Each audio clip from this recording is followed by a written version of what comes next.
You ready? Yeah. Good evening, everybody. A bit different tonight, isn't it?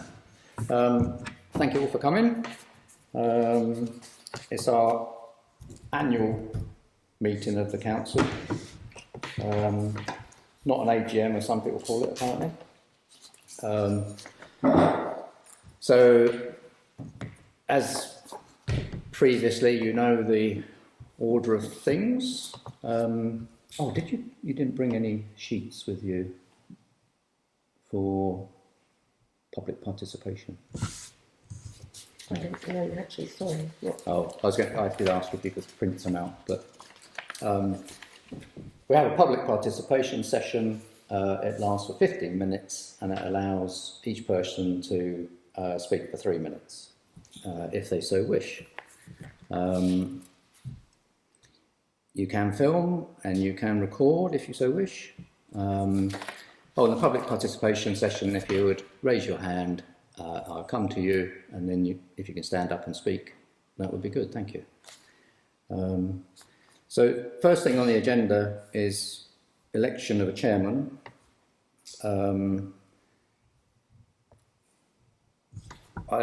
Nicola and Lynn haven't put forward themselves to be chairman.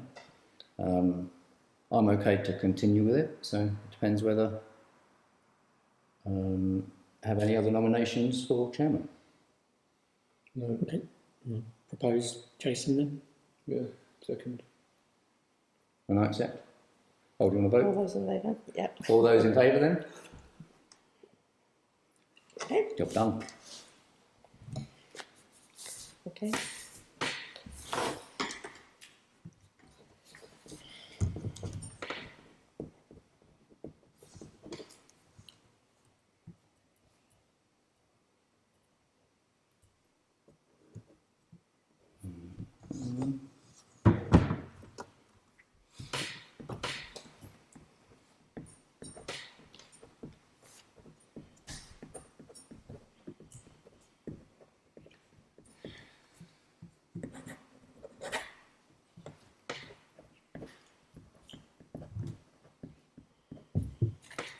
Okay. Yep. Lovely. Thank you. I should have introduced you to Tracy, sorry. She is our locum clerk. Apologies. Hello, Tracy. Hello. Forgot about that. Right.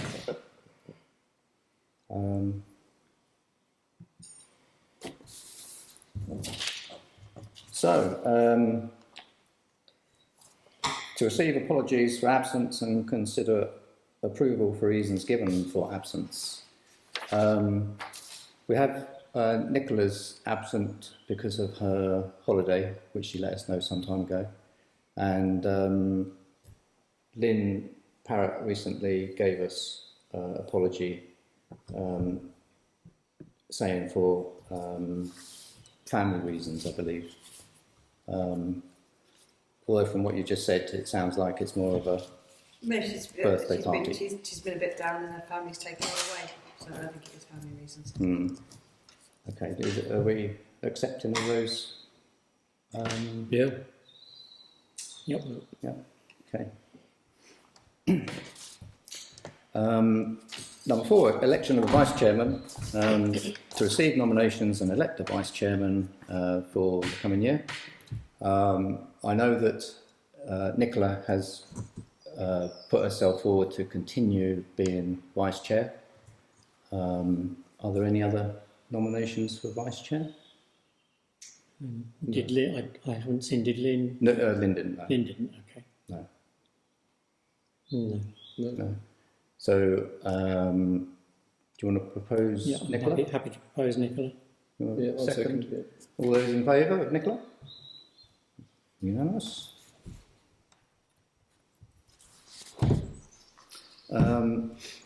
Public participation session. So, would anyone like to speak about what's on the agenda for this evening? David? With view to your next meeting, I don't know whether it's the next meeting or the annual meeting, on the 29th of May, That's the annual parish meeting. Right. It isn't the council meeting, but it's the parish meeting.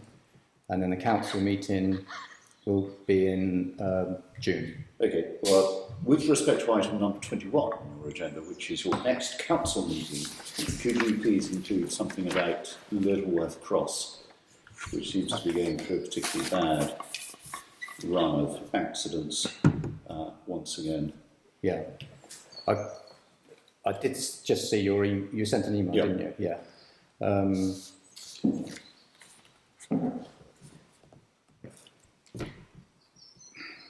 It's a difficult one because we don't have obviously any jurisdiction over highways, but we can certainly put it on the agenda in order for us to decide what we can do.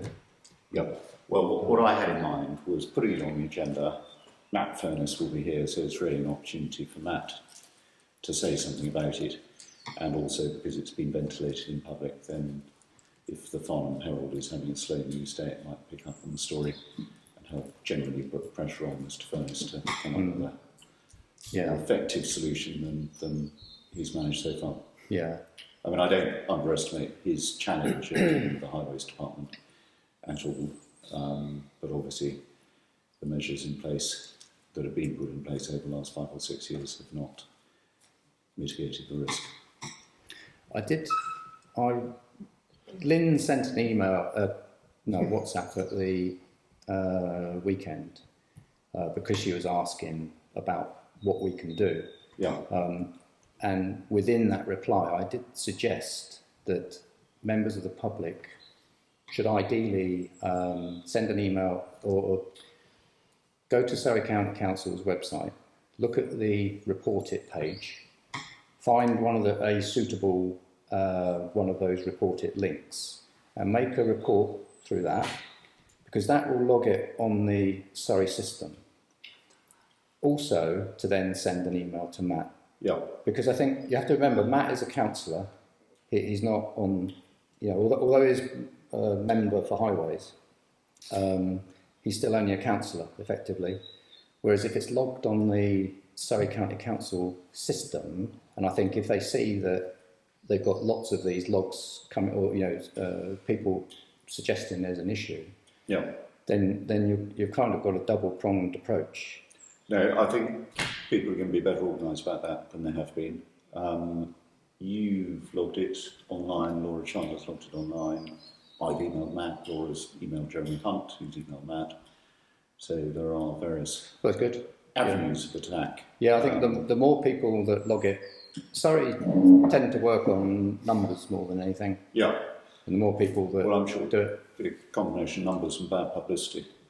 But what we don't want is the ultimate bad publicity of the cyclists getting wiped out because someone's just shot straight across the junction without stopping. Yeah, I did see, someone was suggesting that the police might do something, and I wonder whether the police might actually potentially get something done quicker than any other avenue. But The trouble is they don't turn up for quite a lot of them. They occasionally turn up, but quite often don't. They didn't turn up for my son's accident all those years ago. The fire brigade and the ambulance service turned up, not the police. And recently they've attended once, and they're so well equipped they didn't even have a breathalyzer to breathalyse one of the drivers, or either of the drivers involved.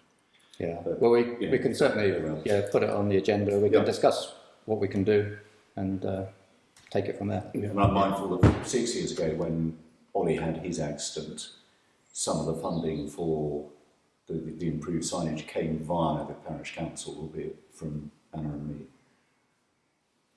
We made a donation to the Parish Council. I don't think we funded it. Did we? I don't know. I don't think we did. No, you did. We did. We paid them to you. We so paid you it to could Parish pay Council. them. Oh, Yes, yeah. yes. We were only handling the money You're a rather than. conduit. You were the laundromat. Yes. I'm not sure whether we actually contributed. I honestly No, can't. we paid the money to you because Yes. that was the only way you could get the money into the system. Yeah. So it wasn't a net expense, the Parish Council. No, that's what I'm. Yeah, that's what I'm. You know, taking the view that Something needed to be done. yes. Right. Okay. Thank you, Dave. Yeah. Anybody else? Anna, please. Two things. Firstly, when I was in court last week, really nice thing, and I think we should incorporate we were asked to stand if you're able.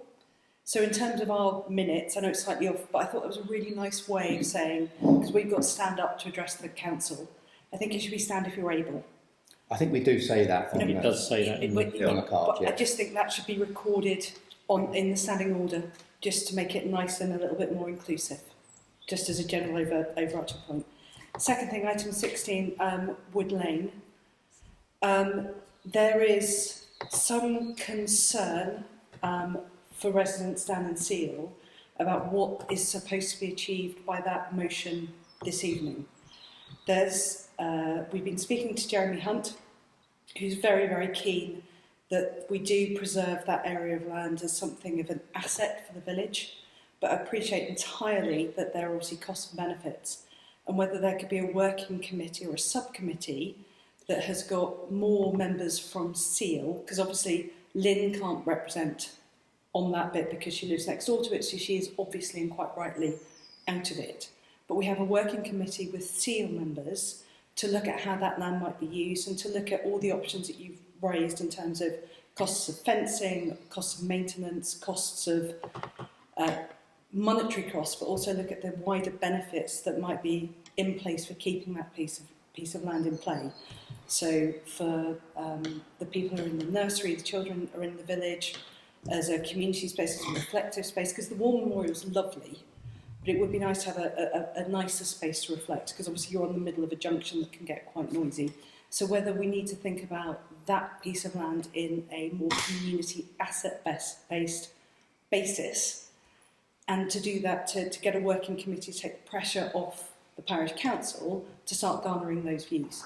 So before any decisions are made, that we have a working committee who can put surveys into the parish magazine, explore views more widely, so that we know that it's absolutely the best use of land for this village.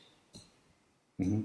Well, I think we are going to discuss what we can do this evening by way of...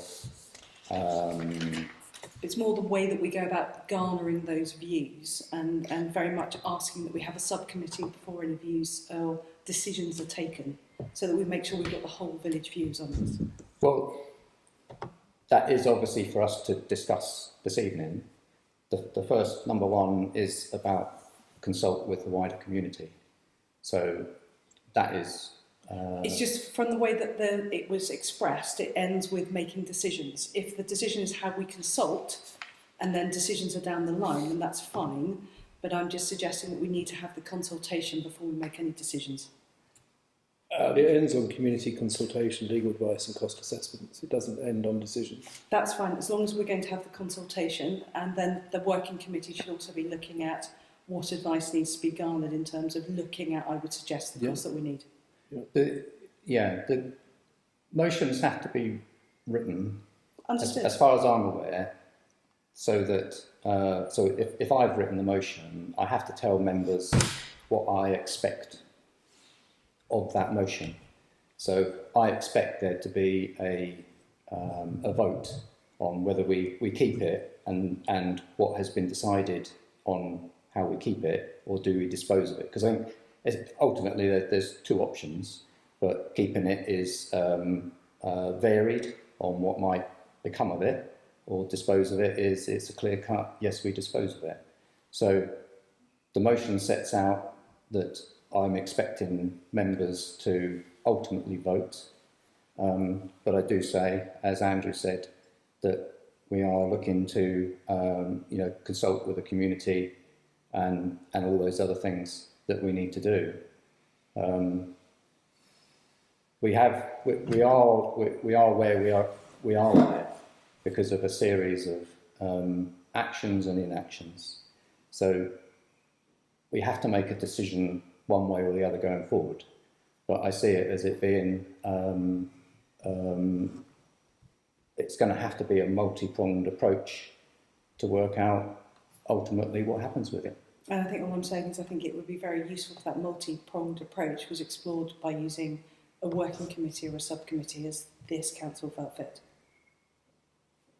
Thank you.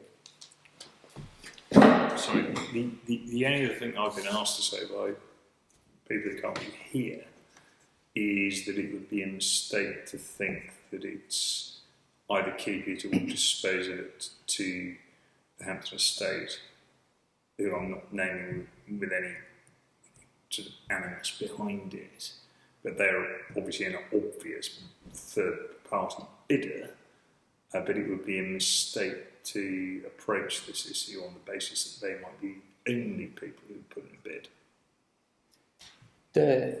There's legislation for acquiring and disposal of local authority land, Sure.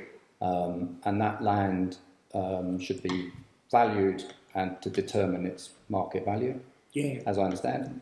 And then I don't think we necessarily have to go out onto the open market, but we have to achieve achieve what the market value is. No. Yeah. Let's not debate it now. Thank you. Okay, but just that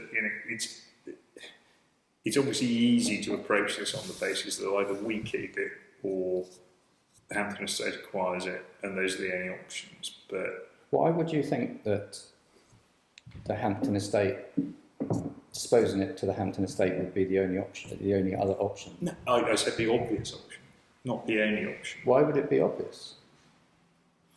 They've been using it off and on, but I don't know, Jason, what other people have in mind. But I've been asked to convey to the meeting that then, if it were to be marketed, there might be other bidders, because it's really easy to say, yeah, okay, Hampton Estate have been using it, they use it as a car park occasionally, aren't they the obvious people who might be interested? But it would be a mistake to look at it narrowly, that it's either we keep it or they buy it, and that's an end on it. And that's all I've been asked to say. I have no ability to take that point any further. But I was asked to say that by some residents on Wood Lane. So Okay, thank you. Well, I think, to be honest, I don't think I can we'll expand on properly that when we I debate it can't anyway. properly take that any further. Thank you. Yeah.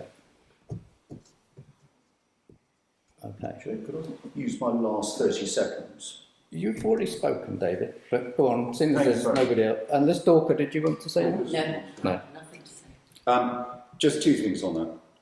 The first is that what I tried to express in the note I submitted a few weeks back on the Wood Lane issue is that before you make a decision whether you're going to retain or dispose of the land, there needs to be a process of analysis first, which includes consultation.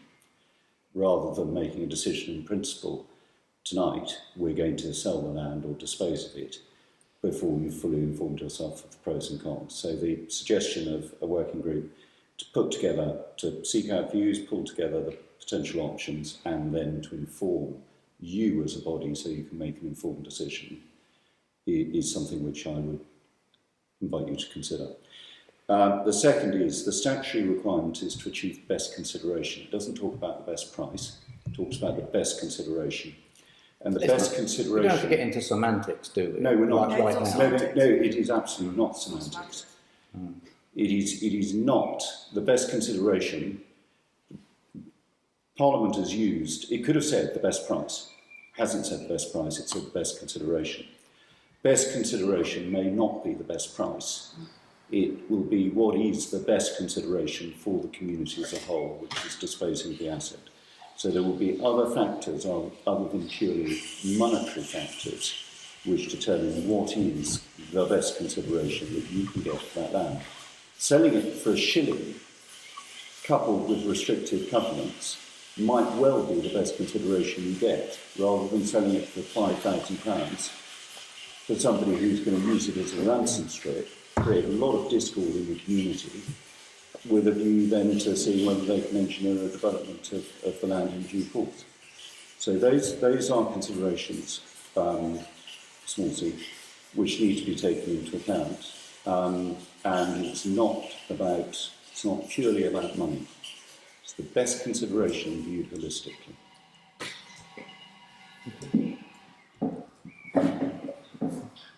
Okay.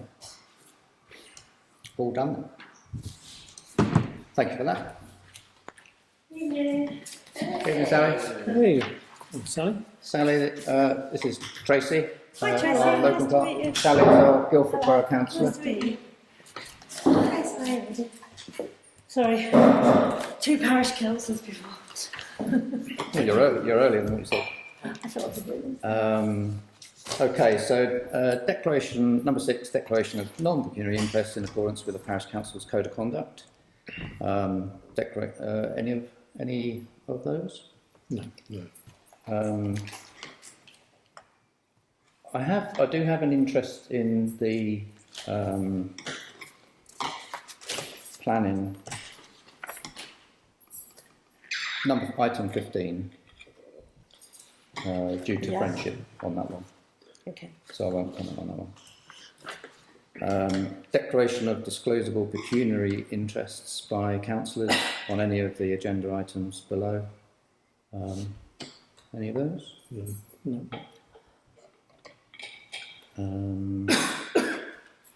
So 7, minutes of previous meetings. To receive and agree that the following council minutes are signed by the chairman as a true record. So if we start with the extraordinary council meeting on the 10th of March. So I did have one change with regard to the statement.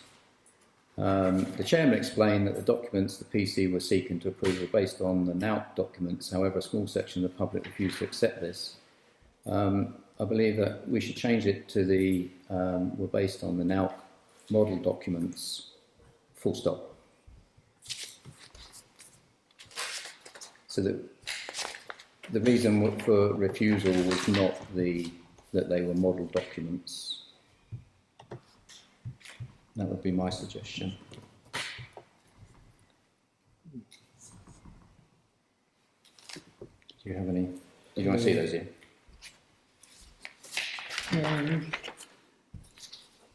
That statement.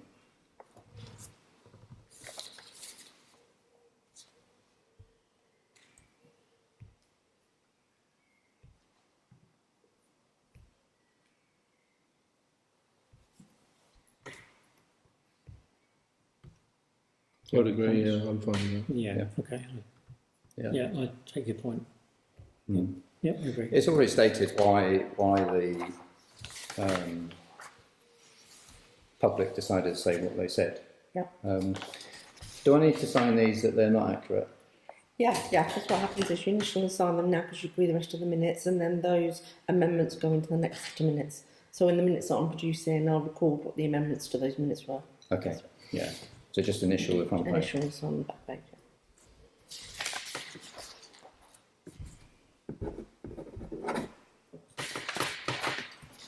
Okay. Ordinary council meeting of the 17th of March. I don't have any changes to this one. No, No. Okay, that's true. Is that part of the meeting? Yeah. Yeah. Yeah. So just initial each page. Yeah. Well, Andrew, you happy? No, yeah, because it's fine. Yeah. Everyone agreed. Yeah. Sorry, you say initials. Each page.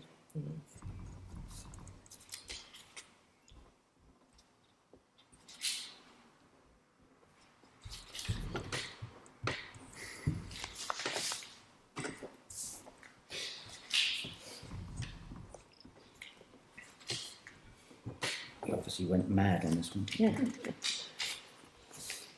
Okay. Thank you. Yeah.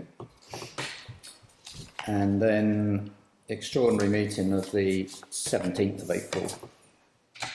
I don't believe I have any issues with these.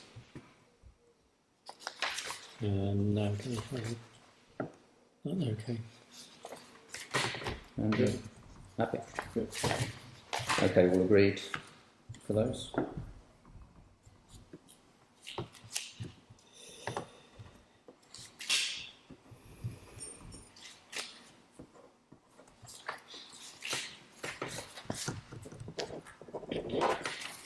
Thank you. Okay, number 8, council policies. To ratify the adoption of the following council policies.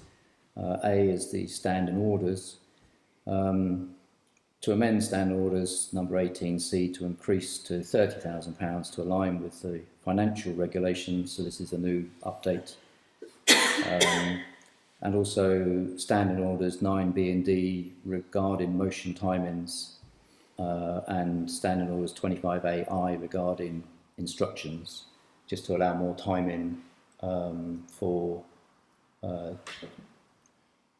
to allow those more time to be put on the agenda, basically. Yeah.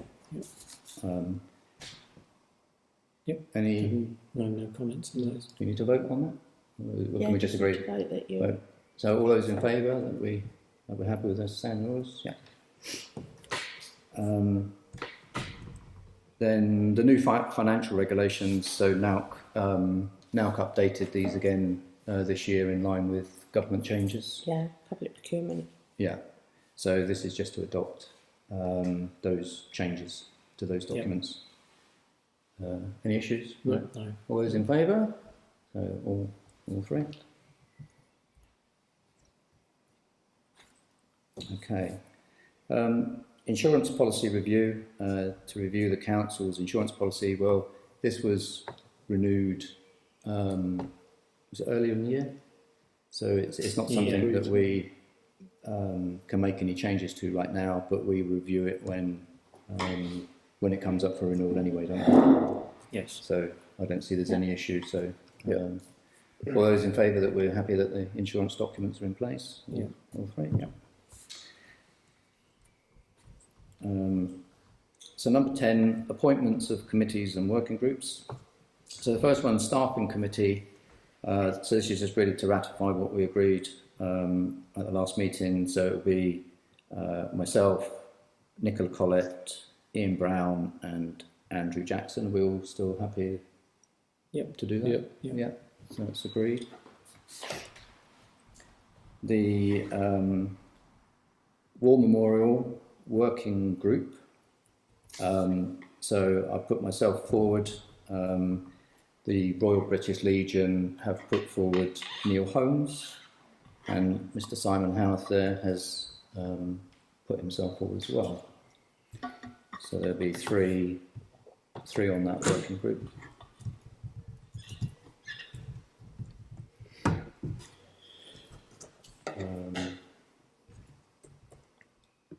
The planning committee. So this is to consider the creation of a planning committee and to consider nominations for members to sit on the committee and agree terms of reference. The terms of reference were only just sent earlier. Obviously with Tracy only just really coming on board kind of today really, isn't it, with the bulk of the work. So we are catching up with that. So I'm afraid they didn't come out until late. But I think they are kind of a model set of terms of reference. So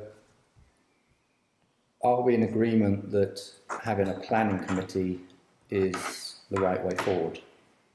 Given that the only other way we can review planning applications at the moment is through full council. By having a planning committee, would we be able to facilitate that through online, as an online? You can delegate the decision making. It's legal to delegate the decision making to the clerk. You can then have it online, but you meet like a committee and then the clerk takes that action. But if you're doing it as your members, you have to meet face to face. Right. Because I can see do it online would be more helpful, especially if we ultimately have a permanent clerk that is not nearby. But would that change the terms of reference to do that? Yeah, because you wouldn't really have a committee then. If you're organising a committee, then you've got to meet. By delegating planning to the clerk, you don't have to meet, you don't have to do agendas, so it depends how you want to do it.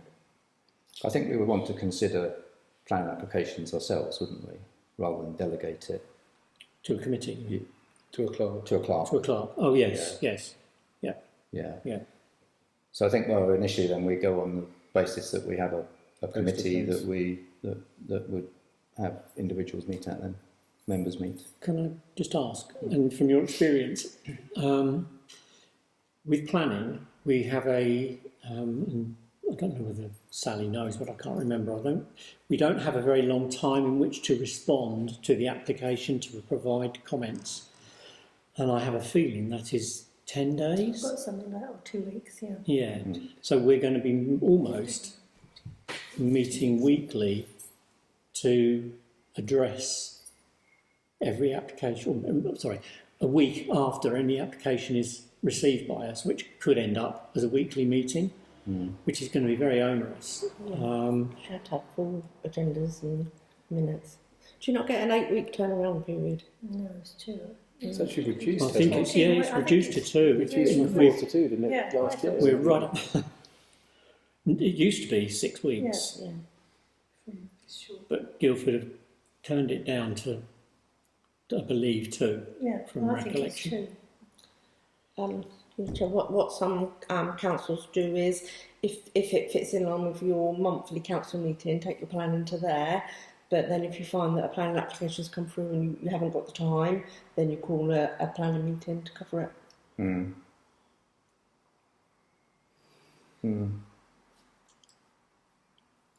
Can we do that by way of these terms of reference then? So just because we have a planning committee, we can still talk about it under full council? Yeah. Full council trumps any committee, so you are the council, delegate and work to a committee, but if the council decide to do it in that meeting, that's fine. Yeah, okay. I'm not against a committee. I'm just concerned at the timescales really, and the Is it 3 people the minimum for a committee as well? Plus clerk. I can't remember what it said on the. Well, ideally 4 members, but I think 3 would be a quorum. Oh, that's one. Okay. What was the alternative? I don't know. I'm just concerned that we've been put in a position by GBC whereby we aren't able to, unless we meet on almost a weekly basis, if we had that number of applications, we've got no means of being able to respond in the right time frame. I mean, I'd have to look into it, but they do have a statutory period which they've got to consult in.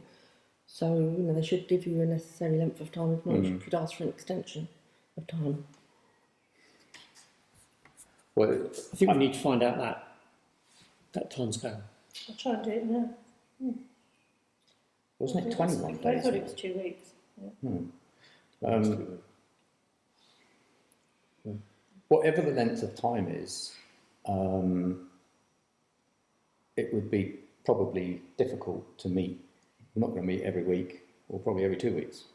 So is it not that if there is a planning committee, if there is a contentious planning application, then it can be, yes, we will look at it. If it's something that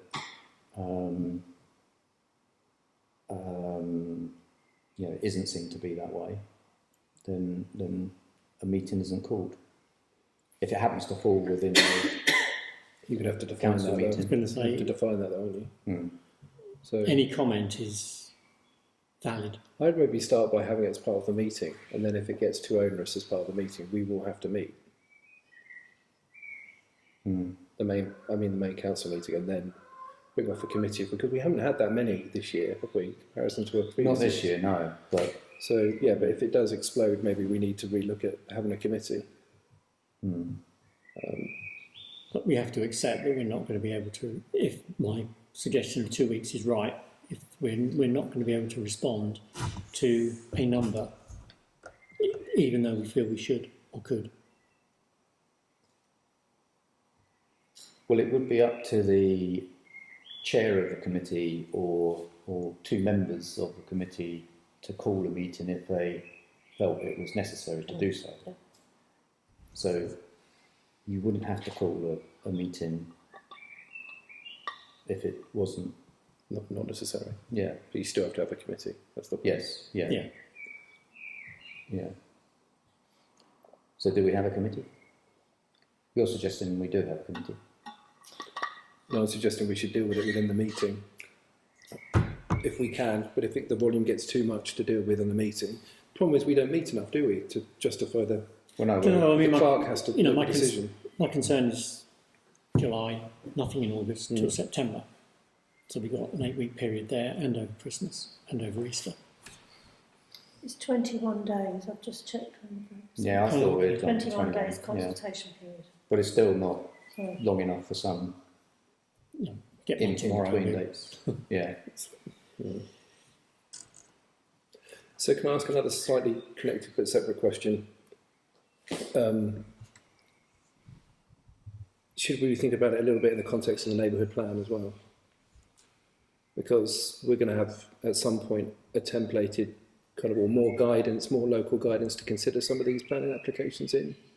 So maybe we should have that planning committee as a long-term sustainable committee with some more parameters once this neighbourhood plan is in place. So maybe we should really start it off in some respects, just thinking out loud. Start off a planning committee. Yeah, on the basis Yeah. that we are hopefully finalising a neighbourhood plan from a point of view, and that will be a key parameter to our planning decisions, right? So when the neighbourhood plan, if we do produce a working group this evening on the neighbourhood plan, that will eventually close down.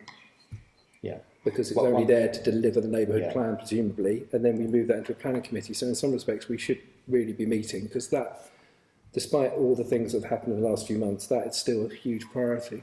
I agree. I think we should maybe establish a planning committee and try and use it use it when it's possible.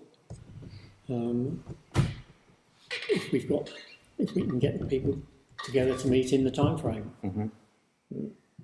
Yeah. Okay. So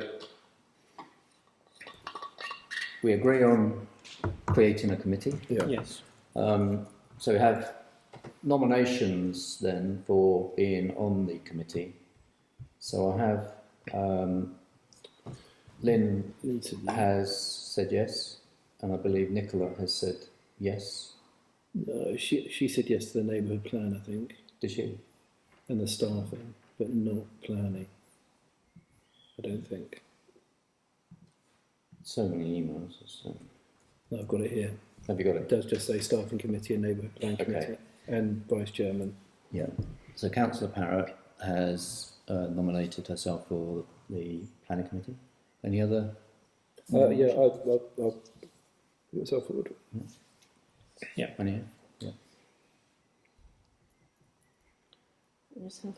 No. Have you been, how many have we got there then? Three.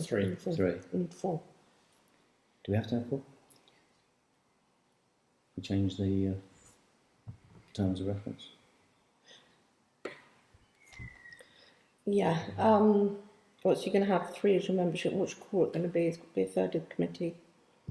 Oh, okay. Yeah. All right. Well, I have to do it. One's a bit tricky. Yeah. I'm thinking of all the other things, but yeah. We could put, on there and be like a reserve, can't you? If the other 3 can't meet, then Stand on the sidelines. yeah. Okay. Fine. So that's agreed. Yes. Yeah. And just do the last one before I get Sally to come in. So neighbourhood plan. So to consider the creation of a neighbourhood plan working group and to include selection of members in terms of reference. So again, Tracy circulated the terms of reference earlier for this. And I think given a working group, we can include members of the public. I think we can start it off at the moment by those councillors who want to be on it tonight, to start it off. And then I believe then the group can then decide who else they wish to admit to to the group. Yeah, because it should involve residents as well. Yeah. So you haven't done anything down the process yet. This is the beginning. No, this beginning, yes. Yeah. Yeah. Always finalise the draft. Yeah. Takes a long time sometimes. Oh, You you know- know Labour plan? Yeah. Oh, no, sorry. We have already done a reasonable amount of work on Labour plan, but given our council reset a few months ago, we are now trying to put in committees and working groups and ultimately the policies that we will use going forward. Okay. So, yes, there's been a lot of work done on the Labour plan that's tended to be done by full council, really. Okay. And have you had your boundary agreed by the principal authority? Yes. Your neighbourhood, you've had that, yeah. Okay. Yeah, we've produced 2 versions of the neighbourhood plan, both of which have been reviewed by an external consultant. Oh, right, okay. So we are almost at the stage of being ready to Going out for referendum. going out for Well, consultation. consultation first. Yeah. Yeah. Okay. So yes, we are. I don't know how many percent, but we are some way through the process. Mm-hmm. Yeah. Okay. So, nomination-wise, then I have Lynn, Councillor Parrott has put herself forward for that, Yeah, so is Nicola. and so has Nicola. Okay, so it's Councillor Collett. Yep. I will. Andrew. Does Colin? I'm happy not to do it, knowing you're a bit.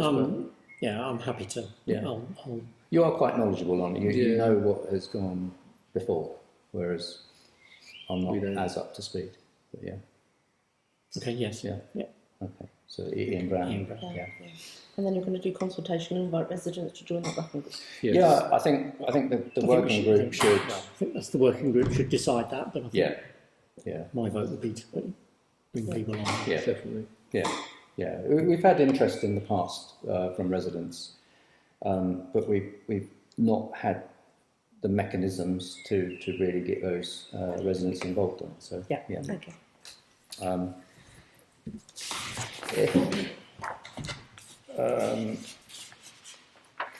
May I just change the agenda to allow our Guildford Borough Councillor to make the report? Is that okay? So we'll move up to. Are you going to do Surrey as well, or just No, Guildford? I thought Matt had sent a report in, but he obviously hadn't. No. I haven't seen anything. Okay. I don't believe I've seen. No. Have you seen anything from Councillor Matt Furness? Surrey? No, okay. No. Okay. Okay. Or maybe it was just a report to Cotton then because they have their annual assembly or something. Yeah. I had an email saying that he couldn't Yeah. earn out of office. So that was about it. Yeah. Right. Okay. So Sally, Okay, over to so you. the only thing really to report is the local government reorganisation or devolution. At the 9th of May, there were 2 plans submitted, one by Surrey County Council for 2 unitary authorities with the elected mayor, the west and the east. The west one, which we will be in, goes from Staines to Hazelmere, so it's quite a big one, and of course that's the one with Woking and all the debt, because Spelthorne's got £1 billion of debt as well as everybody else. So that one's gone in, and then 8, I think it was, of the districts and boroughs put in a separate one where there's 3 unitary authorities, a north, a southwest and a southeast. Whichever model you put in, we're still stuck with Woking and their debt. And obviously that's a big issue, and negotiations have been taking place with the government because whoever has Woking is bankrupt on day one. So they're trying to work out a plan for solving that issue. And that's it now. That's it. It's in with the government, and the government will decide which model that they want of the 2. And they could come back with their own model, to be honest. So is everybody aware of what I'm talking about? Yeah. Well, the government wants this elected mayor, and the idea of the elected mayor is to drive economic prosperity because they will be responsible for most things in the unitary authorities. And do you know when that will be decided? Autumn. We haven't got an exact date. We had to get it in by the 9th of May, but we don't have a date for when they're going to respond. I mean, some people were talking about 1, but you can't have a single unitary authority because of this elected mayor, which they're really keen on. So you've got to have another one. Crawley apparently wanted to come back into Surrey, but they've been told they have to stay in Sussex. So there's all these discussions going on, but it's over to the government now to decide what they want to do. So that's the key thing. We're now just waiting to see whatever they have there. Then there will be the elections next May for the shadow authority, and then the new unitaries will start May 27. Okay. There's no, I think basically the districts and boroughs will go. The parish councils are safe. They aren't at the moment, she says. They haven't mentioned the parish councils at the moment, but obviously there's that. So there's lots of things to think about, because obviously the Mayor of Guildford technically goes because it's a Guildford borough. So they're about to start a community to have some community engagement to see, do we still want to continue the Mayor? Having had one since 1162 and having been one, of course, I would say that we really do want to keep that Mayor and that tradition and history going. But that's the kind of the process that there's a system by which we can do it, but it relies on the incoming shadow authority to agree to it. So, yeah. Okay. Yeah, so that's probably the key thing at the moment. I mean, obviously we've had the meeting about the water and the flooding, so we're waiting for the next steps on that one. Great. Okay. All right. Well, thank you very much for coming. That's all right. There's no other questions. All right. Okay. I'm happy to stay a bit longer if you want. Or... No, I think no, sure. Okay. we've got plenty more. Yeah. No, thank you, Sally. No, thank you. Thank you for coming.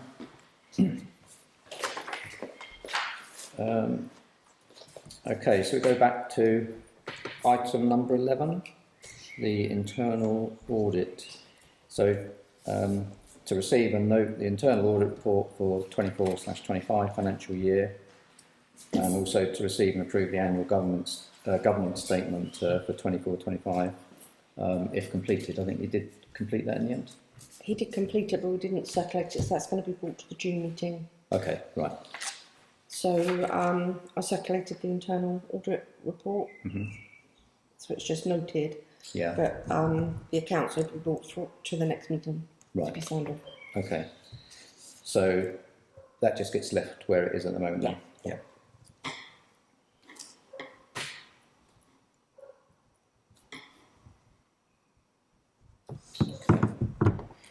Number 12, finance.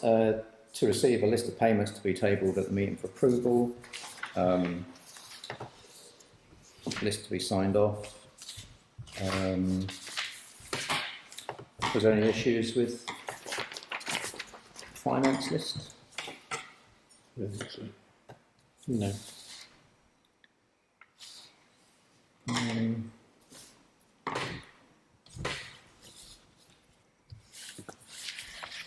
We did have a bill from Bill Nelson, didn't we? Is that not?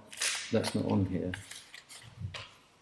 I don't know. This is what Leslie gave me to bring to the meeting, so it's just up to that date, I believe. Doesn't show it there, does it? Yeah. So one of these was, for some reason, the Zoom annual subscription was renewed, and this wasn't really brought to our attention, was it? And it's something that we haven't used since COVID. I thought we agreed at the beginning of the year that we would not renew that. Yeah. So it's a bit of a pain that it went through, basically, because it's £129.90 plus the VAT. Direct debit somewhere, I think. Well, the problem is this is through our 2 chairmans ago account, isn't it? Yeah. We still have Zoom, Microsoft, and the email entangled there, which we still need to extract, basically. But it's been done now, I guess. Yeah. I'll just sign both of these. Yeah, it's signed by the chairman and one other member.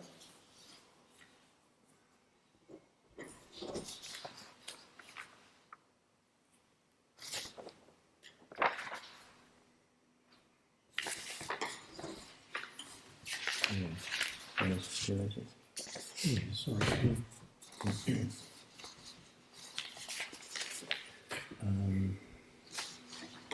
we've got to agree to add the local clerk onto the bank mandate. It's not on the agenda, but apparently I haven't been It is. added. Oh, it is. No, me being added on. Oh, sorry.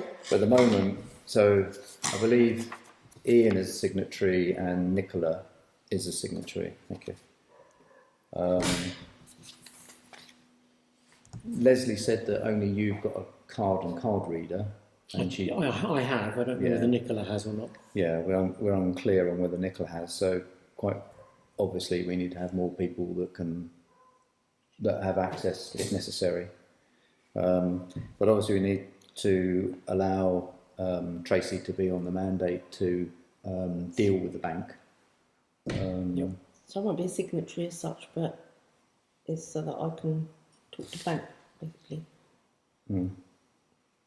So are we? Yep. Yeah. But we do need to look at signatories as well. Right, should I add that again? Sorry if that was missed off. So we'll add that to June meeting as well. Yes. Yeah. We better do. Otherwise, we're going to be, potentially in a sticky situation. Yeah. Before we move on, can I just ask then, as I'm the only person that can pay invoices, which I'm happy to do, but I need how will I be authorised to pay invoices? So normally, I don't know how the council's done it in the past, but normally each month you'd be bringing this list of schedule of payments, and then you'd be approving it, and then that's the authority then for you to go onto the bank. So have these listed, these have already been paid, or is this the list of schedules to be paid? To be honest, I don't know because Okay. it was up to Leslie to handle that. I Yeah. imagine that some of these will have already been paid. Yeah. Because they would have been, on a rolling Yeah. direct debit or something. Okay. But there may be some that haven't been paid. So what we'll do going forward, as invoices come in, we'll start to list a schedule. I bring that schedule along to a meeting so that all councillors can see it, and then you have approval of that, and then you go on and pay it. So if that had been done that way, then like Zoom wouldn't have just slipped through the net, type thing. Yeah. Okay. Is that you okay with that? Yeah. As long as I've got some Yeah. authority to Yeah, pay invoices. Well, that's If Nicola is a signatory, then we need to establish whether or not she has a card and reader in order to log on as well. If she hasn't, then we'll ask her to ask for one. And at least there's two of you then that can do that. Yeah. Okay. So to receive and approve year-end accounts. So that's what That's we're going going to go to do. Yeah. June. So we have to defer that until June because it wasn't circulated. Okay. So 13 Surrey County Council report. So I hadn't received any apologies from Matt. I think I just got an out of office reply, and you've not received anything on the clerks. No. No. So no to Matt then. So then 16. 15. Getting ahead of myself.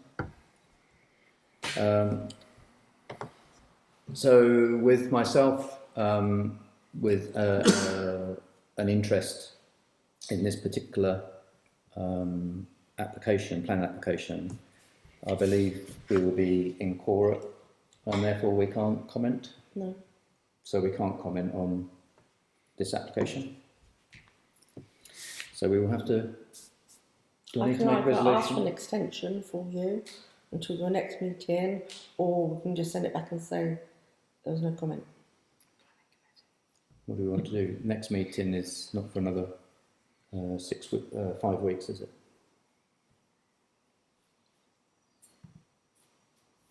It's a retrospective. I was going to application.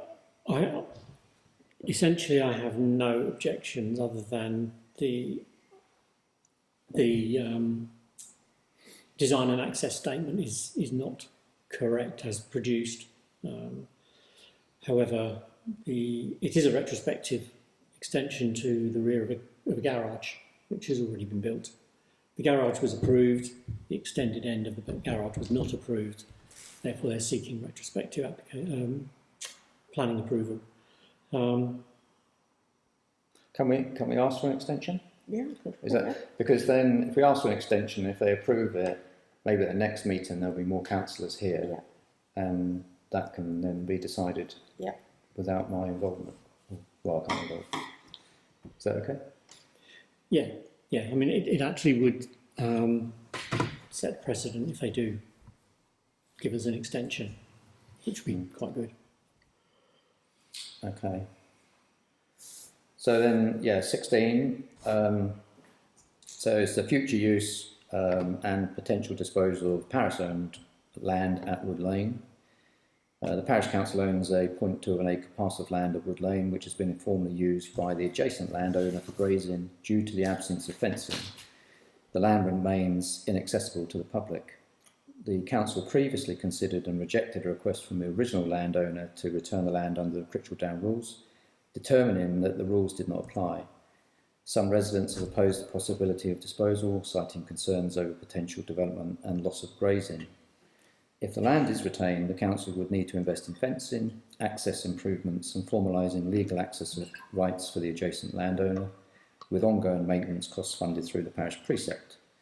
If disposed of, the council must comply with section 127 of the Local Government Act 1972, ensuring best value and meeting legal requirements, with any proceeds ring-fenced for community benefit.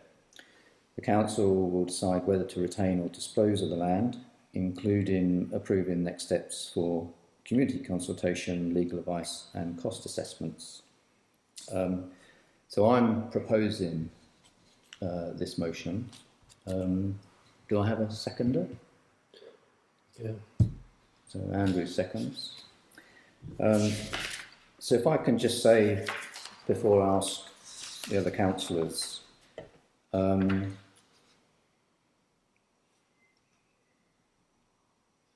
so we do all know the history now with this land, given the recent proposal that we looked at.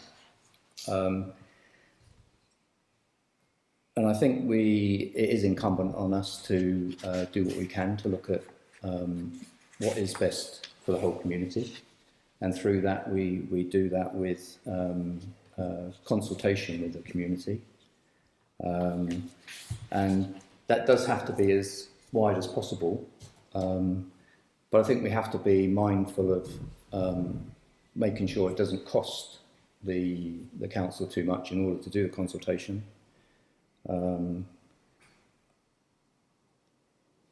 The ways in which we can advertise it in order to get it out to the public. I've already had suggestions from residents to add it to the parish meeting, so I think that's a good starting point to be able to discuss it. We can obviously look to put something into the village news. It can go on our website. It can go on the Parish Council WhatsApp group. And I would also suggest that, like we have with the parish meeting and what we've done previously, is we create a couple of signs, one for each village. Given that the village news publication, the next one we can get into would be, I think we can get into maybe July now, won't it? The closing date is the 12th, I think. Yeah, I think we've just missed the June one. Yeah. So I propose that, because the village news does capture a few other residents other than these other digital means that we have, I propose that we keep public consultation open until into July. Our July meeting is on the 21st. For us to be able to collate any responses from the village news and to obviously circulate them in advance, we're realistically looking at having responses in by about the 10th of July. So it does give those respondents from Village News only about 10 days to do that. Or it's got to be later. The thing is later is that August, so we don't have a meeting in August. The next meeting then will be 15th of September. So it depends whether we consider that to just capture the last few responses that might come from the Village News, whether or not that is, you know, the 10th of July would be a realistic date to set, so that then we can then at least consider all of the consultation responses at our July meeting. Depends on the consultation questions, I guess, doesn't it? How I think how many there are, what the scope of them is, and then the number of responses that we've got to analyse. I would, given that we can put the history information online on our website quite easily, I'd like any signage or WhatsApp message or what have you to be able to point people towards that for obviously more information. The question, obviously, like you say, the scope of what we can ask would be, people obviously need to understand about the land and about its history, and perhaps now why we are asking the questions. So it would need to be, I don't think there need to be many questions, because it's ultimately, is this a piece of land that we feel is appropriate to keep under Parish Council? If so, what would be your suggestions for it, if any?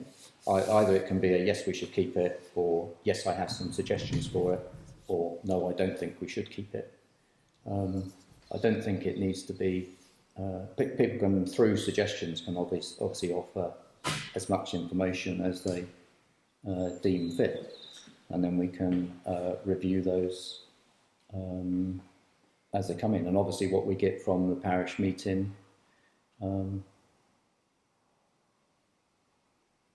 be able to look at those as well.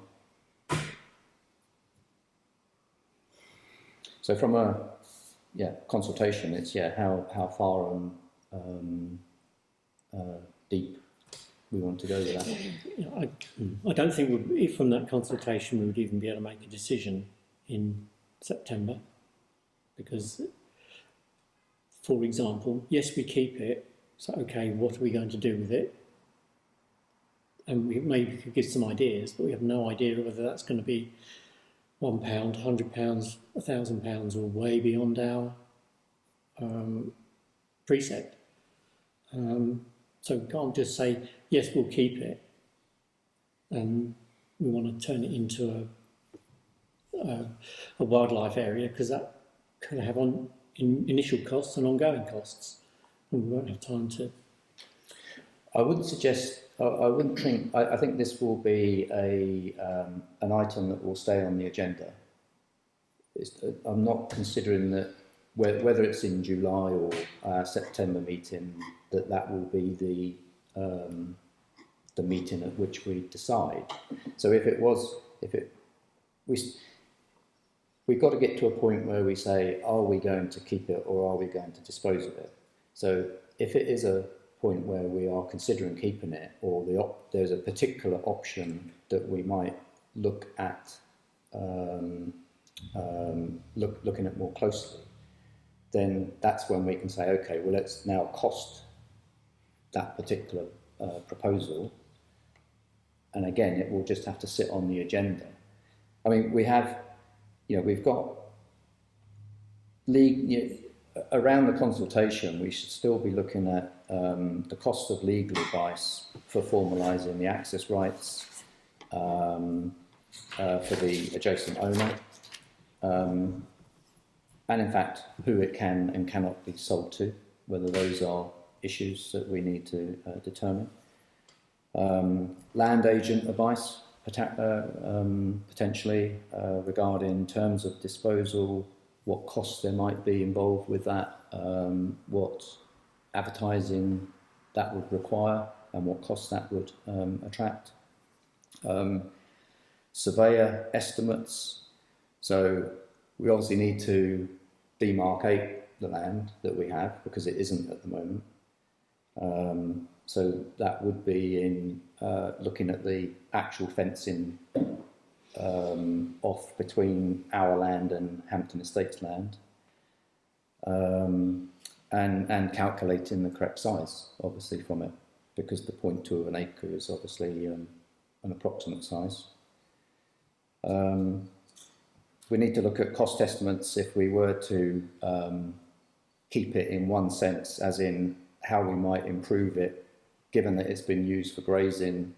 It's not going to be suitable for access for pedestrians necessarily. We're going to have to make sure that it's flat, level, and safe to access. We can obviously investigate potential interest from buyers. I have received today somebody offering to purchase it. So I guess over the process we may well have other people that come forward and want to purchase. And obviously we need to look at any legal constraints that we have on that. Ensure obviously that we're following whatever requirements there are of the Government Act 1972, valuations, etc., statutory obligations, and then ultimately that will, I think we will sort of funnel down as to what we decide as an option. You know, I think we start from the bottom, don't we? What's it going to cost to retain or sell? And if we retain, what are the options? And each of those are going to cost. Sell, that's going to cost, and we'll end up coming to a conclusion based on best value for the parish. Can I ask the clerk? Is there any process that you're aware of that we should follow in a situation like this of reviewing council-owned land? There's quite a few. I mean, I don't know the history of this. You know, first was put in trust. Is it landlocked? Was it put in trust to the Parish Council to keep in perpetuity? Is it of wildlife benefits? All sort of things like that you've got to ask yourself. I was going to ask a question, have you mentioned it in your neighbourhood plan? Because that's where you identify where land's got to be protected or not protected. So I don't know if it's identified through your neighbourhood plan process. It's probably identified, but I don't think it's necessarily Not specified. I think it is identified at the moment.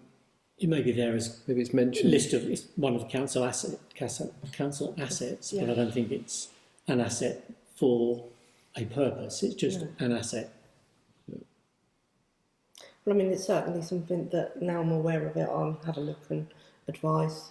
Yeah, because I can see it going, a bit like you described it, I can see it going, looking of getting it more legal information generally about the land, regardless of what the two options, and then it getting more, obviously people coming with ideas and proposal on what can happen to the land, and then almost then, you know, you've got to tie that down a little bit more specifically to get to the point where you're getting some decent cost estimates on what those ideas are versus the disposal, so, or the sale, or whatever. So I just, I think we've just got to, I would like to see a very specific process that is outlined in a very specific way to everybody in the community, a little bit like they do in the community plan. This is what we're going to be doing, final review, then it's consultation period, then it's referendum, then it's etc. So I would like that similar approach to this specifically. So if there's any process that's already been established around a similar thing, I think that's very interesting. Yeah, I don't want to redesign the wheel, particularly if something's already gone through this process. Yeah, I'd be. The consultation has to be proportionate, and as I said, I don't want to see it costing the parish a lot of money in the decision-making process. It would be good if we can arrive at options without them, you know, to have a referendum and the like, I'm sure would cost a lot of money to deal with if we're going to do it properly and make everybody fully aware. Ultimately, we're talking about a small piece of land that, as to date, has not been used as it should have been used. Yeah. No, I'm not suggesting a referendum. I'm just using that as an example as a process. Yeah. So with regards to the consultation process, then, so as has been suggested, whether we feel it appropriate to have to create a working group that would look at that. Is there a benefit beyond capturing responses from the public through the advertising of it? The working group still going to be difficult to, as you say, you know, you've got to get to a consensus of opinion over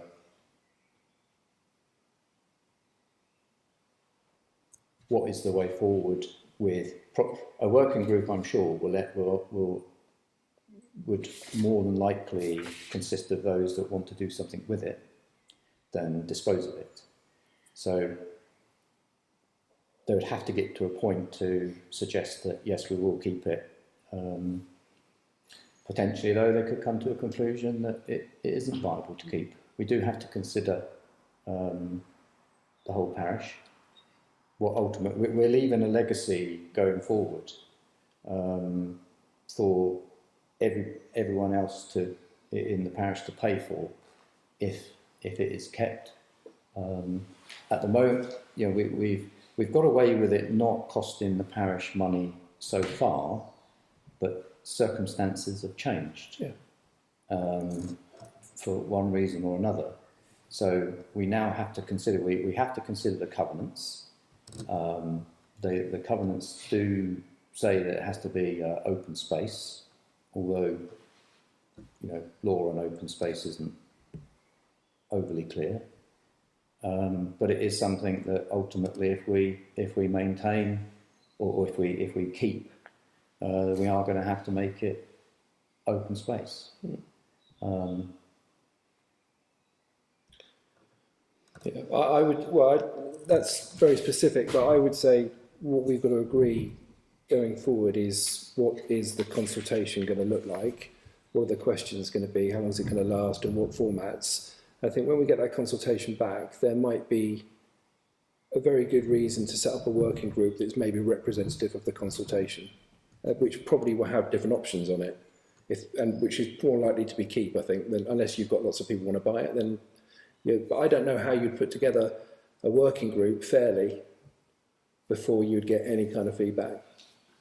Well, that is my concern with the working group is, as we've seen, there are more people that are pro keeping it than disposing of it. But then that said, we haven't. The trickle down issue was quite specific, and that was determining whether that was right or wrong to do. What we're asking now is something quite different because we are able to consult on this now. Yeah. But you're right. I'm not clear on what would be the best way forward, despite looking at it for some time, because we want to take on board everybody's views, quite rightly. But I think I'm concerned that we will be able to receive a balanced view of the parish, because there are going to be those that are disinterested because it's not right on their doorstep. But they've got every opportunity. That's always the trouble. You've got every opportunity to contribute. If you don't contribute, you don't contribute under whatever circumstances. So that's the whole point of putting out the consultation, right? Mm. And I'd be very interested from a clerk point of view on, like I've said before, what if there's anything that's happened previous like this as a reference point or a case study that we could maybe look at that would help us make more firm, Yeah, I fair can decisions. find out for you. But we are going to have to spend some time on that together, particularly on the consultation, because that's got to be very. One thing you've got to do in a consultation is just make sure people know what the information is that we've obtained, because there's still disputes over, I think, some of the facts from what I've heard from the community. So I'm going to be very specific about making sure that that information is out and right and correct, so people can have an honest punt and opinion on it. So that's why I'm very interested to understand that. Yeah, well, I have already heard, obviously, opinions on for, and I've heard opinions on against. So I do know that there are people within the parish that are looking at it in different ways. Yeah. I think it's going to be. It sounds like it will be. A starting point. We'll certainly be looking at getting some estimates for the costs involved in us looking to maintain it. So that is to do with the legal advice, land agents, surveyors, what some of the potential costs are for maintaining it, even if it's held just as a grassed space that is, similar to our recreation grounds. I mean, we've got to bear in mind we've got two very big recreation grounds with play areas and pitches. Yeah. So I think there are some things that perhaps we can ask Tracy to look at from just an estimating point of view, getting some, whether it's contractors or legal and surveyors, etc., to just give us some costs so that we have some of those cost estimates in place. And then between now and our next meeting, then we can also, with Tracy's help, look at what the process might be or what our options are from a consultation point of view. And then we can talk about them at our next meeting. Whether or not we have any sort of cost estimates and the like for our next meeting is by the by, but at least we can start to build up a picture of some of the costings and then some of the options that we can do from a consultation point of view. Does that sound? Yeah, I think we need a number of options for retaining. If we retain it, leave it as it is that a viable option? If it is, what's it going to cost? If we turn it into open space, what is that going to cost? If we turn it into a wildlife area and planted and managed and maintained, what's that going to cost to do? And there's the ongoing costs, and the same with disposal. What is it going to cost to dispose of? Obviously, the ongoing maintenance will be zero potentially, but the sale costs are going to be significant, well, not insignificant to sell. No, but selling it or disposing of it should be a net positive situation for the council. Should be. Yeah. Should be. The problem we got is it's currently not fenced off. It's currently not public access. So we've got a 5-bar gate with a padlock on it. There's no pedestrian gate, and obviously we've got to consider Hampton Estate do have some right over it. The transfer from Guildford to us, to me, it's lacking a whole heap of information, and it was just bought as a piece of land. The council took it on. It wasn't fenced off. There were no agreements made. Hence, where we're in a tricky situation now. If all of those things had been done when the land was transferred, we wouldn't have such an issue. Yeah, but they weren't. now. They weren't though. That's the thing. And if Hampton have got, they think they've got a claim to the land or whatever, they during the consultation they can explain that. That's why it's got to be an open. No, yeah, well, I'm meaning that it should have been hard fenced off. There should have been gates, additional gates put in at the time to allow public access. They shouldn't have been allowed to continue to get onto our land. The fact that there's no hard fence there means it's kind of been a free-for-all for the last 30 odd years. My concern is the reason for wanting to get on with it is because it's possible that Hampton will want to use it again. The parking of vehicles has been an issue. Because we don't have any fence or gate in there, it means it's been difficult to say you have to park on your bit, not our bit. You've probably got a right to continue to use our bit to get to your bit. That has been an issue. But not consistently an issue, because, well, I don't know how many times they've asked, but there's just so you know, there's an agreement in place that they've got access to their part of the land, part of the field, which goes through our part. So that's in the same way as the football team have for one of our recs. Only effectively a hire agreement, which we put in place after. Was it for that one occasion? Yes, but it's rolling. We've got a formal easement and across the land. No, which is why we have a problem now.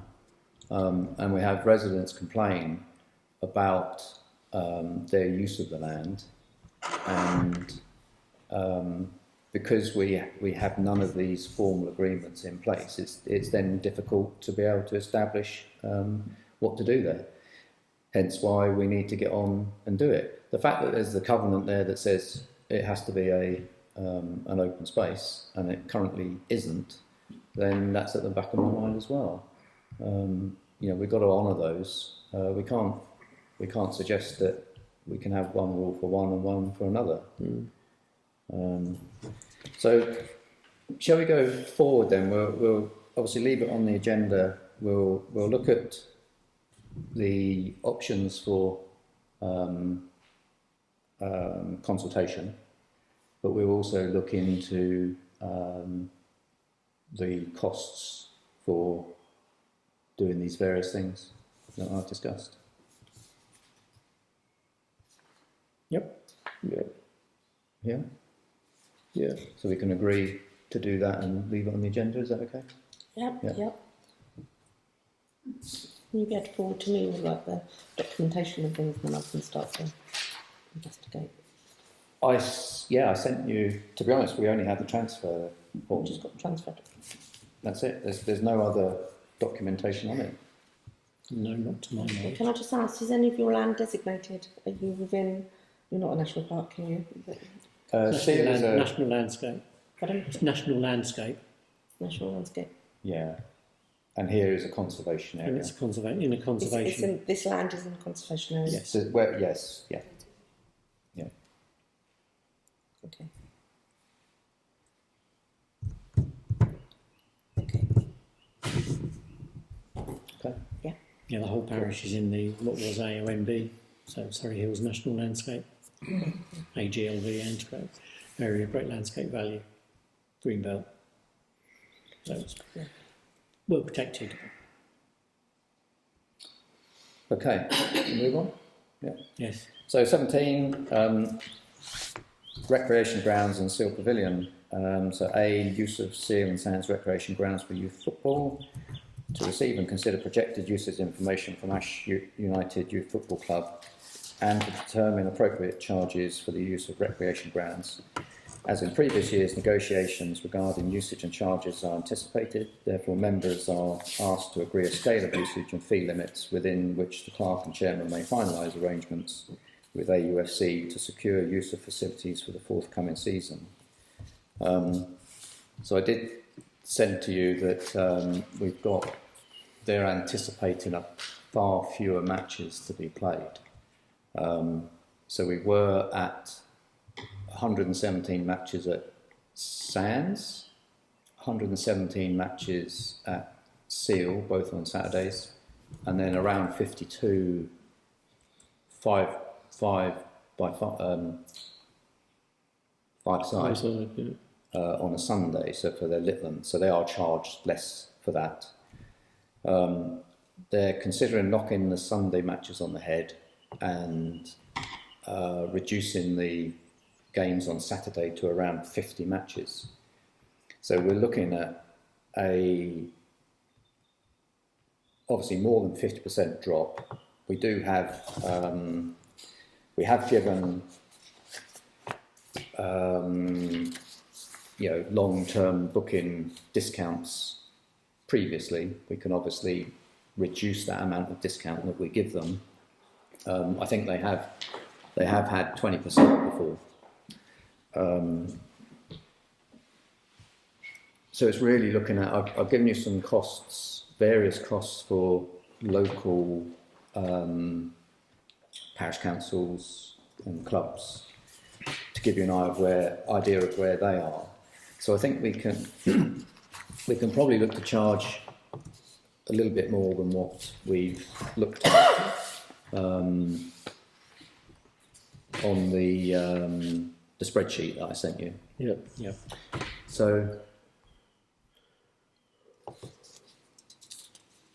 what I think I'm looking to do is, because they don't really know full on how many games or how many teams they're going to have until really they get to the season. Obviously, we want to tie them down as much as we can beforehand. That's why we need a little bit of latitude with what we're going to charge them ultimately. I think they're only looking at 11-a-side games to be played at Seal and Sands. So that does attract a higher fee for those. Yeah. And obviously, pavilion Seal with the pavilion attracts a higher rate as well because of the pavilion. And they do, because they have use of our kitchen, it does mean that they are able to generate some funds for themselves. They obviously have storage there, and they have storage at the Sands.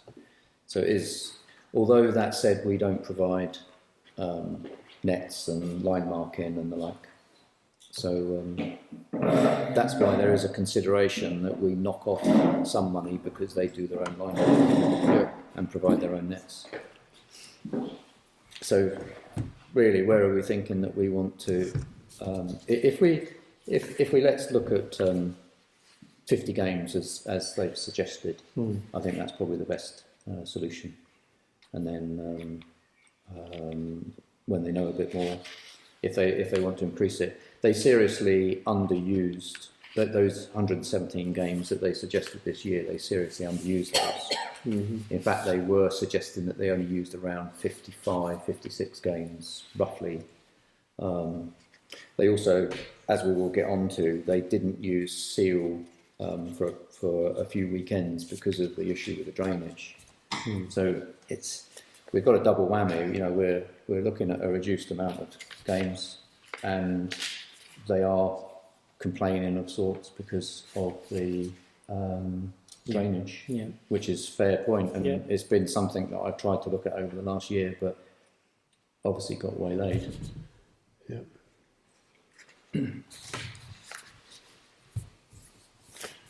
So our income is going to effectively halve, isn't it? Give or take. Pretty much, yeah. Yeah. Which puts us in a precept difficult position. Yeah. Hence why I'm conscious about what we're spending on other things. Yes, no, I agree. I mean, we've also got, I'm going off agenda, but it's play equipment as well. Yeah, that's not made it onto it yet. No. You've got a season there, season booking youth at £550. But obviously that's really only probably one team. The issue we have is that there are probably more teams, but are we just looking at it on a game basis rather than a number of teams basis? See, this £550 really would relate to one team being able to play, and usually it would be 1 week on, 1 week off, wouldn't it? Ash United will have they will look to have lots of teams, which quite frankly they will, sort the schedule so that they're always going to be, hopefully using our pitch as much as they can.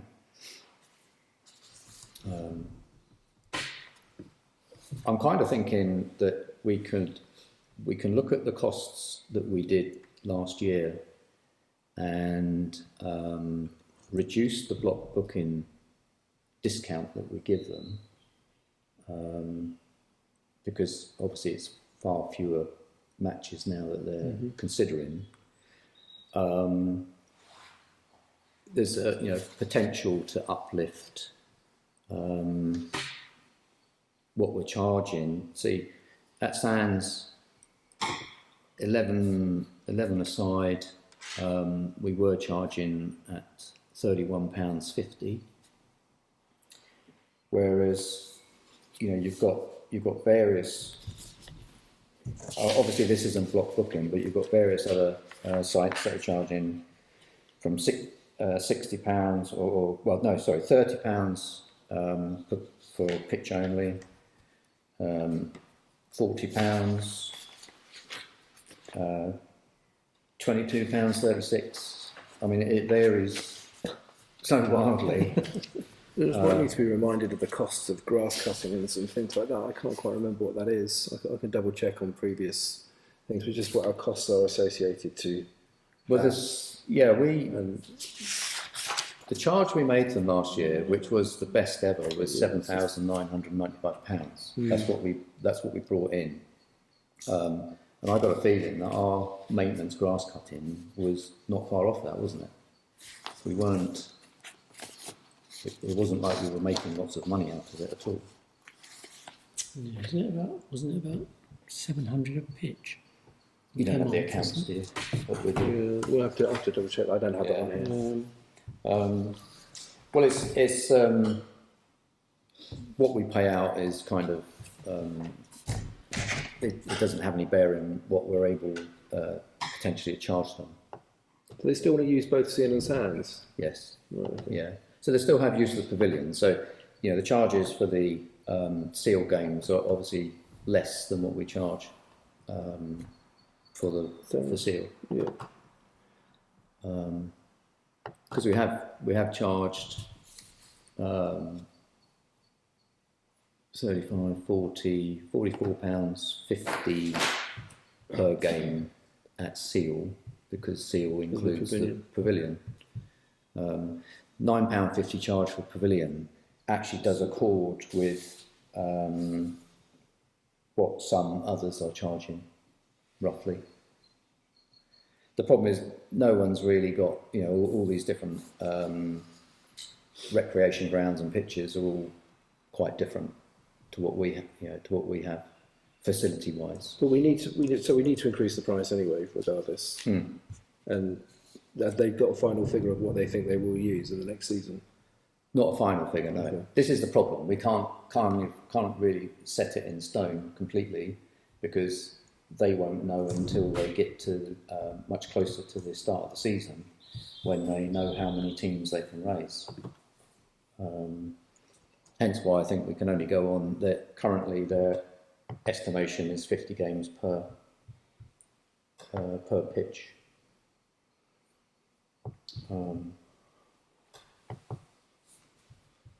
we need to get confirmation of that before we can make it. Are you going to meet with them, or is that the idea? Well, I will, but I don't think I'm going to know.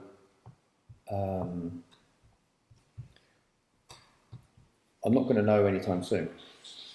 Okay. Yeah. It's whether or not we can defer making a decision. I mean, realistically, we either look at getting another club in that potentially is offering more money based on the fact that they will use it more. Ash United have been a very good team. We've had problems with prior teams. I know we've had a few issues with them, but realistically they've not been too bad. Yep. It's just a shame that they want to drop it so much, but I don't know whether that's indicative of any other team. Yeah. seal grass cutting was about 1,400 last year. Was it? Seal. Sands will be more, won't it? Is that the... That's the income, so you want the expenditure. Yes, please, yeah. Oh, it's probably not. It's probably split, isn't it, into... You can be looking at this. It's split seal and sand. Yeah, actually if you went to charity there, that might show. It doesn't. Oh, it doesn't show it. There's another one there. No. Well, football pitch rental for last year was that seal, £5,000 was attributed to Yeah. seal.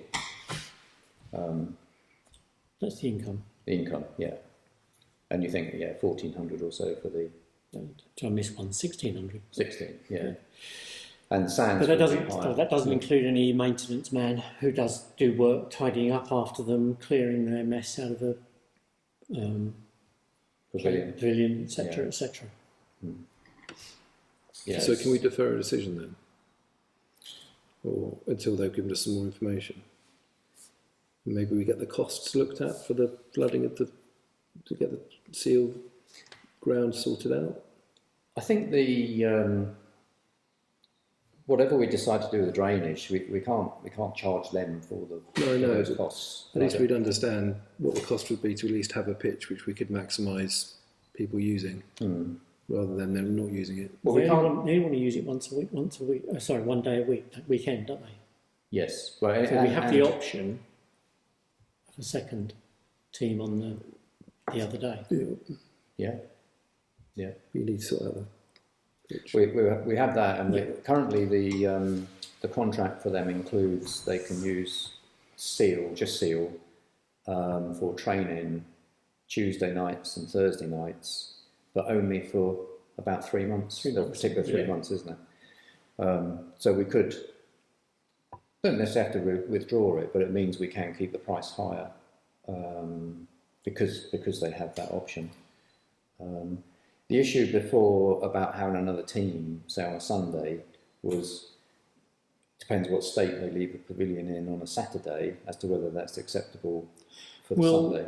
Yeah, and at the moment Ash have exclusive football use of that pavilion, so they store their it's their home. stuff Just stuff. in there, Yeah. as it's their home pitch, theirs exclusively. But if they're only going to use it 1 day a weekend, then we've got the option to use it for a second team,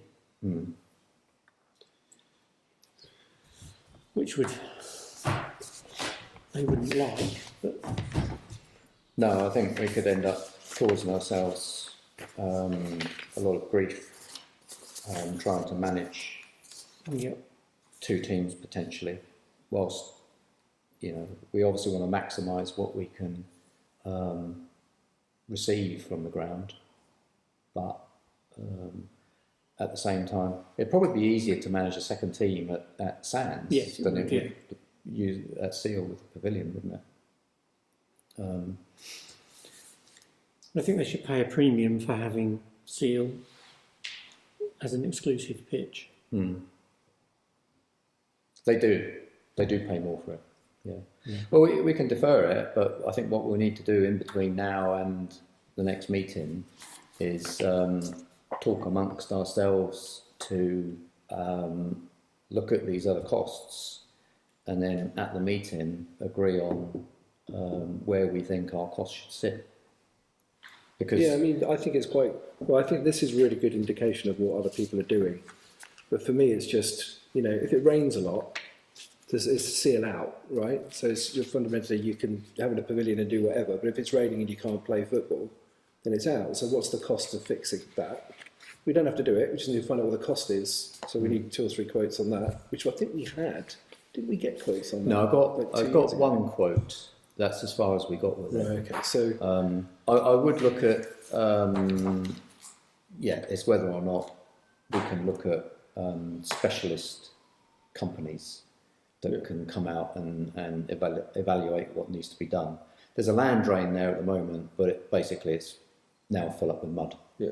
So the quote I got was to essentially re-dig that out, extend it to push the water out over the other side.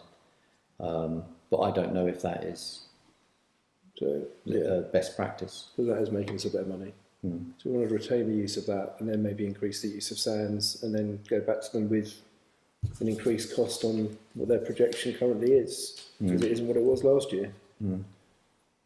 And they have merged with other teams, and so it's not easy. They can't find coaches. I mean, I'm surprised they're still doing as much as they are, if I'm honest with you. So, Well, why don't let's defer decision on the actual price, but we can look at, so what we do in between then is we need to look at where we think our costs should be for sealing sands yeah, separately. Yep. And see if the club come back with any hard and fast, but I don't think they will, not for the moment. okay. Yeah, is that okay?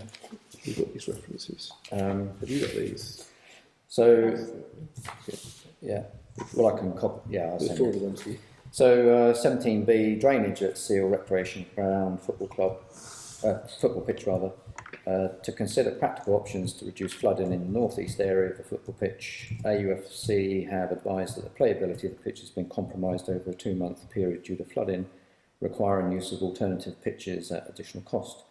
It is evident that the maintenance is required to preserve the pitch in a playable condition for as much of the season as possible and to prevent further deterioration.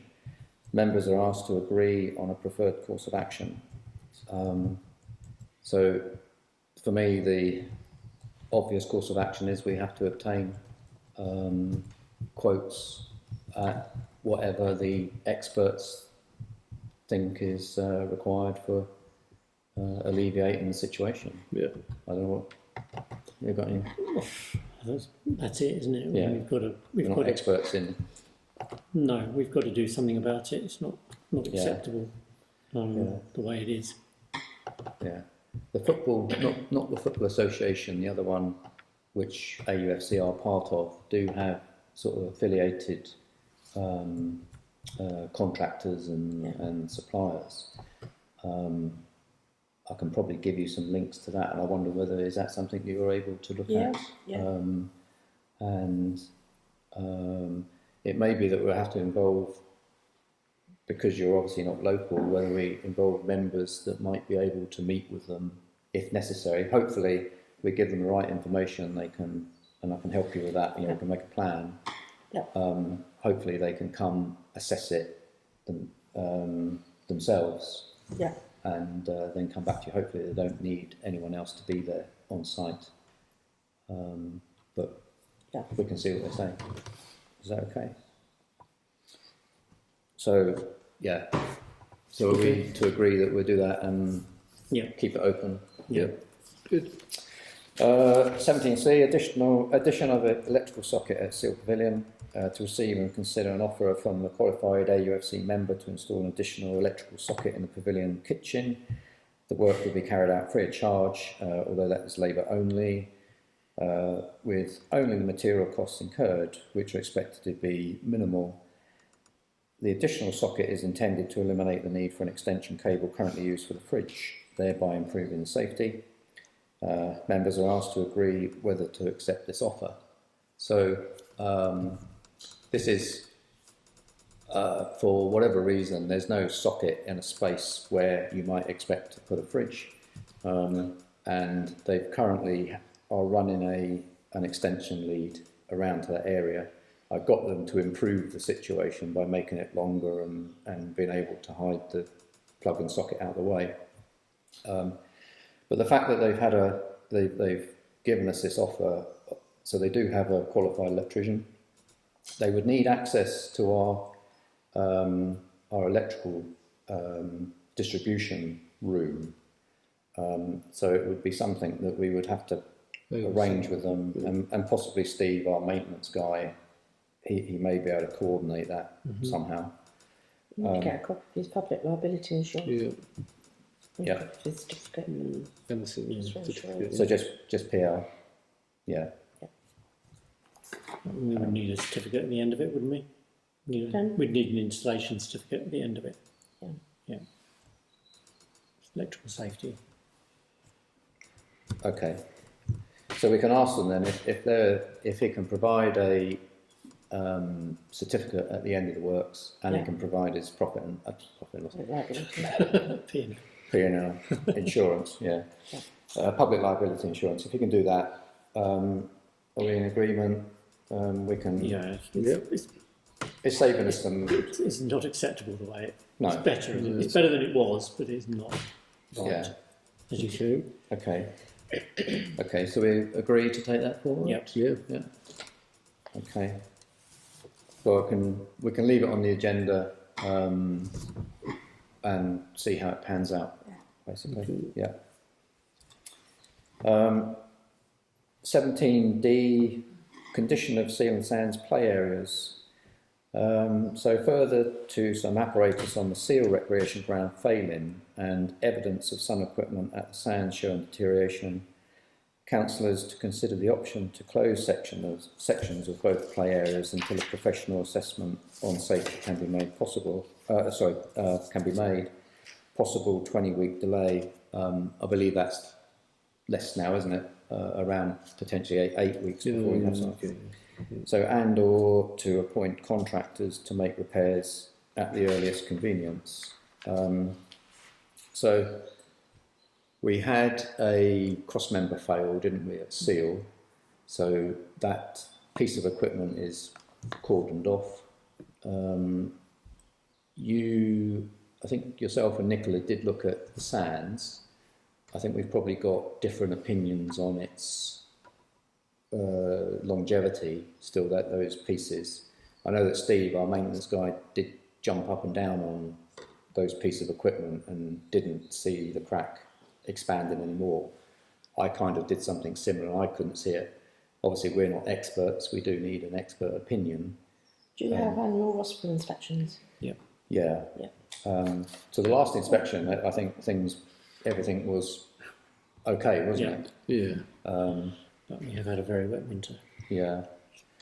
So, as I understand it, Leslie had asked for another inspection.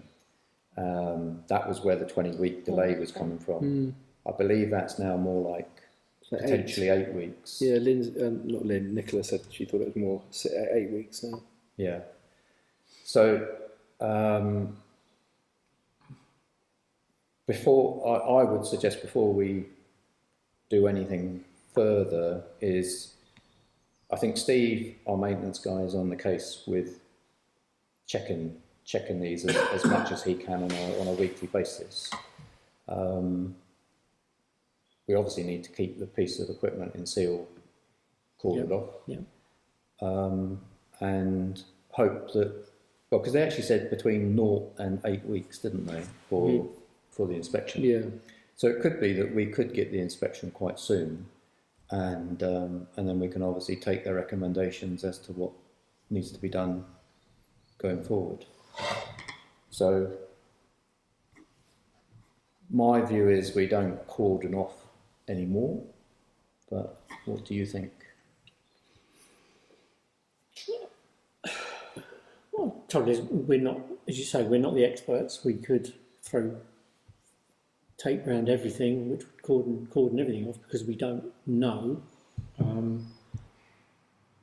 But that seems a bit excessive if it all appears to be safe from our. You must have had a risk audit on the when they did the last hospital inspection. Was it low risk then? But it deteriorated quite since. They were all low risk. Yeah. There was a couple of. Was that the one with a couple of bearings that they did? Or was that the year before? I think that was the year before. We've had some bearings done. We've had a spring done on a chickeny thing. The failure that we've had recently has been based on a timber round crosspiece for a swing.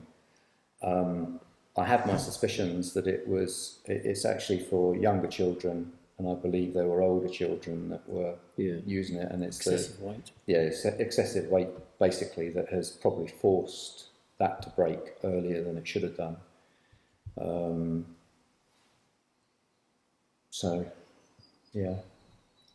I think both Lynn and Nicola have said Lynn wasn't very specific about in her email about her comments on the meeting, but she did say, I support closing the play area until we have assurances that it's safe.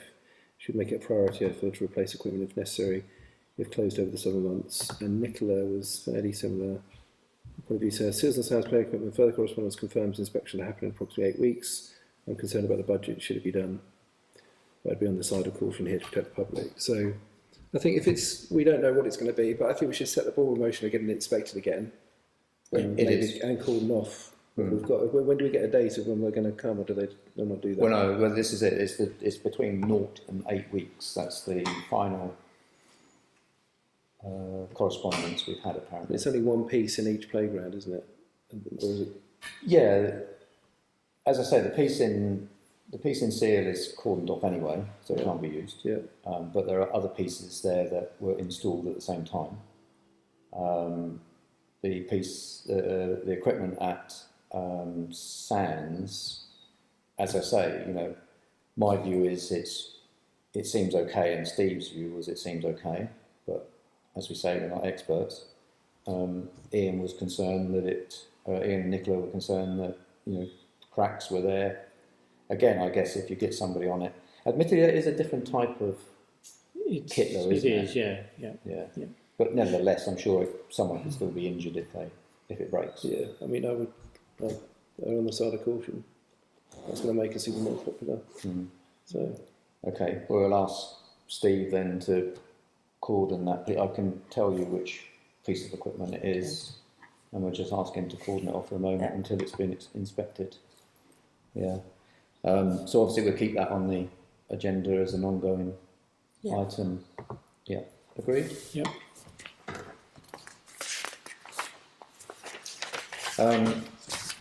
Seal War Memorial. It does say to agree an additional name to be added to Seal War Memorial, but this is because it's an ongoing issue. We've already agreed that the name will be added. I received the updated plan from the architect last week or so, and I have yet to make the actual listed building application. So that's the next step to do that. So when I find some time, I'll make the application, and hopefully they'll approve it, and then we can get cracking with the stonemason. So really, it's just to keep that on the agenda as an ongoing thing whilst that's going through. 19 recreation ground to receive and consider update on play area bark for Sea and Sands recreation ground. So I understand that is has been ordered. I know Leslie was concerned that Steve would probably struggle to be able to dish it out on his own, but I think it is being delivered in ton bags now, so at least it's not going to be dumped in one load. So it's possible that he'll be able to take more time to do it. I did offer at Sands potentially if the truck won't drive down on the grass, which they suggest they don't. I've managed to get them to do it before. That we maybe offload some of the bags into my trailer and then we can trailer it down, which might make it a little bit easier. But we're just waiting on delivery dates, I believe. You haven't seen anything come through. It's the compost centre, I think, that deliver that for us. But that would need to be coordinated with Steve, maintenance man. Yeah. So then, 20 annual meeting of the parish. To receive and consider update to annual meeting of the parish arrangements scheduled for Thursday 29th of May. So this is where we've had a request from Mr. Turner here for that meeting. Also to discuss, to put on the agenda the Wood Lane land. And I'm trying to think now who else had made a suggestion. Simon Lippiat, who is litter picking and speed awareness, has asked just for us to make a quick statement on his behalf regarding trying to obtain more volunteers. Yeah. So we asked previously if members of the public had suggestions to go on to the agenda for this meeting. So I think we can collate those with an agenda. We do have a public forum session. So I think realistically those items that have been submitted will go up in front of those, and then the public forum will open up to anybody else who wants to speak. I think we've had only a couple of, in fact, the football club have asked if they can come and give a short presentation. Okay. So you never know, we might be able to glean a bit more information from Stuart, the chairman, on games or number of teams, because that might give us a bit more information on games. But we haven't had a very good response really on people wanting to come and speak. If we approached all the stakeholders like the Legion and the pubs and the golf club and yes, and Hampton State and Paul Hunter. Paul Hunter can't come. I haven't heard from Hampton State. they should No, quite lax. Okay. But what we can do is put together an agenda now then, based on that, and we can write back to those that have offered to come to speak, and we can just write back to those residents who have offered suggestions for the agenda, just to say that they will be on the agenda, and then obviously the agenda will be posted as soon as it's ready to go. Yeah. Yeah. It'll Okay. be 7 days rather than 3 days. Yeah. Okay. Better get cracking then. Okay. So then, item 21, date of next council meeting is 16th of June at Sands Room. Is that what I've got? Everyone? Yeah. Yeah. So that's it. We are done. Thank you very much for coming. I'll keep you updated with what happens with the. Have you got my image? Yes. If not, maybe. All right. Thank you.